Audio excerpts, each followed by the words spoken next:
जय हिंद दोस्तों, स्वागत है आप सभी का the regiment of general studies पर। दोस्तों, इस वीडियो से आज हम एक डिबेटेबल टॉपिक को टच करने वाले हैं। Should India have more states? देखिए, भारत में ज्यादा स्टेट होना चाहिए कि नहीं, ये बात की बात है। हम इसको बाद में डिस्कस करेंगे।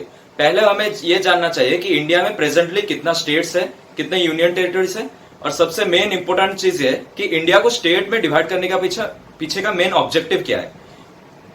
और अगर इंडिया का मोर स्टेट्स होगा, मतलब इंडिया का अगर ज्यादा स्टेट्स होगा, तो उसका एडवांटेजेस और डिसएडवांटेजेस को भी हम इस वीडियो के थ्रू से कवर करेंगे। तो शुरू करते हैं। There are 28 states and 8 union territories in our country. देखिए, कई बोलते हैं कि यूनियन टेरिटरी जो है हमारे इंडिया का वो 7 है, कुछ बोलते हैं 9 है, लेकिन एग्जैक्टली 8 यूनियन टेरिटरी इंडिया में है। अगर नॉर्थ से हम शुरुआत करें तो जम्मू कश्मीर लद्दाख 2 हो गए, फिर चंडीगढ़ दिल्ली, और गुजरात में जो है 2, दादरा नगर हवेली और डामाइन ड्यू, ये दोनों को कंबाइन करके अभी एक ही बोला जाता है। तो डामाइन ड्यू और दादरा नगर हवेली 5 हो गए, और साउथ में पंडिचेरी, लक्षद्वीप, अंडमान निकोबार, ये 8 यूनियन टेरिटरीज हमारे इंडिया में है। तो अब मेन ये ऑब्जेक्टिव है कि इंडिया को 28 स्टेट्स में डिवाइड करने के पीछे मेन रीजन क्या है। तो देखिए, it is not possible to govern entire country, पूरे एंटायर कंट्री और एंटायर कंट्री के एंटायर पॉपुलेशन को एक ही लोकेशन से गवर्न करना इजी नहीं है। अगर इंडिया का एग्जांपल लेंगे तो देखिए, इंडिया इतना वास्ट कंट्री है, और दिल्ली से ही अगर पूरा इंडिया को हम गवर्न करेंगे तो ये पॉसिबल नहीं है। तो it is not possible to govern entire country and its entire population from a single location. अब ये जो स्टेट डिवीजन करने का पावर, जो कॉन्स्टिट्यूशनल पावर है, ये पार्लियामेंट के पास है। Power is in the hand of parliament. जो कॉन्स्टिट्यूशनल पावर है, कोई भी स्टेट को सेपरेट करना, या फिर कोई दोनों स्टेट को मर्ज करके एक नया स्टेट बनाना, या दोनों स्टेट का कुछ एरिया को कंबाइन करके एक न्यू स्टेट बनाना, ये सब कॉन्स्टिट्यूशनल पावर पार्लियामेंट के पास है। तो इंडिया का जो मिनिस्ट्री ऑफ होम अफेयर्स है, मिनिस्ट्री ऑफ होम अफेयर्स को मोर देन 20, सिर्फ 20 नहीं, more than 20 new states proposals आए हैं। मतलब 20 से भी अधिक नया स्टेट बनाने का प्रपोजल आया है मिनिस्ट्री ऑफ होम अफेयर्स को। तो अब हम इसका एडवांटेजेस और डिसएडवांटेजेस को डिस्कस करेंगे। अब हम इसके एडवांटेजेस के बारे में डिस्कस करते हैं।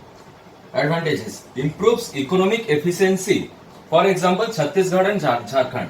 देखिए, कोई भी अगर छोटा स्टेट है तो उसका इकोनॉमिक एफिशिएंसी ज्यादा बूस्ट होता है। तो जैसे कि छत्तीसगढ़ और झारखंड के केस में हमने देखा था, लेकिन छत्तीसगढ़ और झारखंड में जो एक्सपेक्टेड हमने जो इकोनॉमिक एफिशिएंसी का बूस्ट होना जो एक्सपेक्ट किया था, वो लेवल तक हम आज तक रीच नहीं कर पाए। मतलब अभी तक जो लेवल हमने डिसाइड किया था कि ये लेवल होगा इकोनॉमिक एफिशिएंसी का, ये एक्सपेक्ट किया जा रहा है ये लेवल का, तो वो लेवल तक हम आज तक रीच नहीं कर पाए। तो big cities are not administered properly. जो जितने भी बिग सिटीज है, राजस्थान का एग्जाम्पल अगर ले लीजिए, तो राजस्थान इतना बड़ा स्टेट है कि राजस्थान के सीएम को पॉसिबल नहीं है कि इतना बड़ा एंटायर स्टेट को ठीक से गवर्न कर पाए। तो बिग और उसका लोकल नीड्स और डिमांड्स को वो ठीक से स्टडी कर पाए। तो big cities are not administered properly. अगर स्मॉल डिस्ट्रिक्ट, स्मॉल स्टेट्स होगा तो local needs and demands are taken into account. Local needs और डिमांड्स को सारे ब्रीफली स्टडी किया जाएगा। और डिसेंट्रलाइजेशन और डिसीजन मेकिंग प्रोसेस, ये दो चीज भी अच्छे से डेवलप होगा। देखिए, डिसीजन मेकिंग प्रोसेस तो समझ में आ रहा है। डिसेंट्रलाइजेशन का मतलब होता है कोई भी एक मेन ग्रुप है, उसके पास सारा कंट्रोल है, लेकिन डिसेंट्रलाइजेशन प्रोसेस में क्या होता है कि वो मेन ग्रुप से सारे पावर शिफ्ट किया जाता है स्मॉलर वंस को। So the shifting of control from one main group to the several smaller ones are known as decentralisation.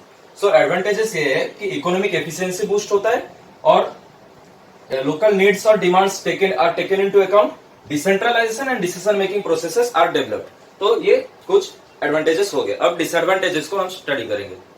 अब हम इसके डिसएडवांटेजेस के बारे में डिस्कस करते हैं। Creation of more states results in interstate disputes and this creates complexities.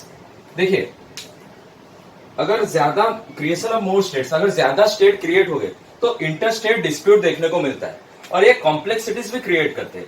और India के अगर हम बात करें तो देखिए, इंडिया में स्टेट डिविजन का मतलब एक कंट्री का डिवीजन की तरह, कंट्री का डिवीजन जैसा सिचुएशन देखने को मिलता है। जैसे कि झारखंड, छत्तीसगढ़ और तेलंगाना स्टेट डिस्प्यूट में हमने देखा कितना ब्लड सेड हुआ। मतलब लोग मतलब जब भी हम स्टेट का डिवीजन करते हैं तो उस स्टेट का कल्चर, ट्रेडिशन, हेरिटेज का भी डिवीजन करते हैं। तो इसी बात को हमको ध्यान रखना चाहिए। जब भी स्टेट डिस्प्यूट होता है, स्टेट डिविजन होता है इंडिया में, तो वो एक कंट्री का डिवीजन की तरह दिखाई देता है।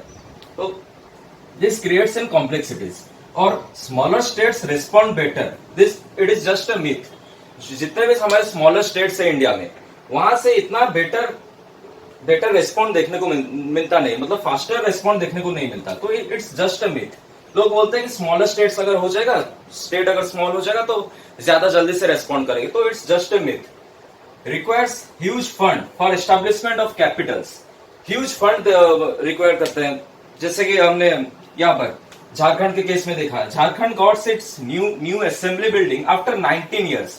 सो न्यू कैपिटल्स और एजुकेशन सिस्टम, बहुत सारे रूल्स और रेगुलेशंस, इस सब को क्रिएट करते हुए बहुत टाइम चला जाता है। Huge funds required for the establishment of Capitals. Jharkhand 19 year के बाद उसका असेंबली हॉल पाए। और अमरावती का केस अगर देखें, आंध्र प्रदेश में अमरावती का मतलब एस्टेब्लिशमेंट ऑफ कैपिटल्स, अमरावती को जब शिफ्ट किया गया, हैदराबाद कैपिटल था पहले आंध्र प्रदेश का, तो जब तेलंगाना हो गया तो अमरावती को न्यू कैपिटल बनाया गया। तो इसके लिए भी ह्यूज फंड रिक्वायर्ड है। और वाटर और लैंड डिस्प्यूट्स, ये जो कॉम्प्लेक्सिटीज है, इसके अंडर ये भी आता है। वाटर और लैंड डिस्प्यूट्स भी देखने को मिलते हैं, इंटरस्टेट डिस्प्यूट्स। अगर ओडिशा का एग्जांपल ले तो ओडिशा और छत्तीसगढ़ के बीच वाटर डिस्प्यूट्स लगा रहता है, महानदी रिवर के लिए। और लैंड डिस्प्यूट्स भी उड़ीसा में देखने को मिलता है। जो उड़ीसा के एक्सट्रीम एंड में जो मालकानगिरी डिस्ट्रिक्ट है, वहां पे एक विलेज है, उसका नाम है कोटिया। वो आंध्र प्रदेश बोलता है वो कोटिया विलेज आंध्र प्रदेश का है, ओडिशा बोलता है ओडिशा का है वो। तो वाटर और लैंड डिस्प्यूट्स भी देखने को मिलता है। New rules and regulations in new states create pressure in the central government. कोई भी अगर न्यू स्टेट, बहुत सारे ऐसे न्यू स्टेट है जो new rules and regulation, separate rules and regulation अपने स्टेट के लिए बना देते हैं, तो वो सेंट्रल गवर्नमेंट पर प्रेशर क्रिएट करते हैं। और झारखंड का केस तो हमने देखा ही। 19 years is not just a single digit. 19 years मतलब बहुत साल के बाद वो अपने असेंबली बिल्डिंग को सेटअप कर पाए। तो मेरा ओपिनियन के बारे में अगर बोलूं तो पॉलिटिशियंस को पब्लिक इंटरेस्ट, लोकल नीड्स और डिमांड्स को भी स्टडी करना चाहिए, क्योंकि बहुत सारे ऐसे स्टेट डिमांड है, जैसे कि कोंगुनाडु स्टेट डिमांड तमिलनाडु में और सौराष्ट्र स्टेट डिमांड गुजरात में। ये दोनों स्टेट डिमांड पब्लिक रिलेटेड कुछ भी नहीं है, सिर्फ पॉलिटिशियंस ही ये न्यू स्टेट डिमांड चाहते हैं अपने सेल्फ बेनिफिट्स के लिए। तो पॉलिटिशियंस को पब्लिक इंटरेस्ट को भी स्टडी करना चाहिए, लोग क्या चाहते हैं उसको भी देखना चाहिए। So that's all from my side. मिलते हैं एक नया वीडियो में। Till then keep supporting our own regiment. जय हिंद, जय भारत, वंदे मातरम।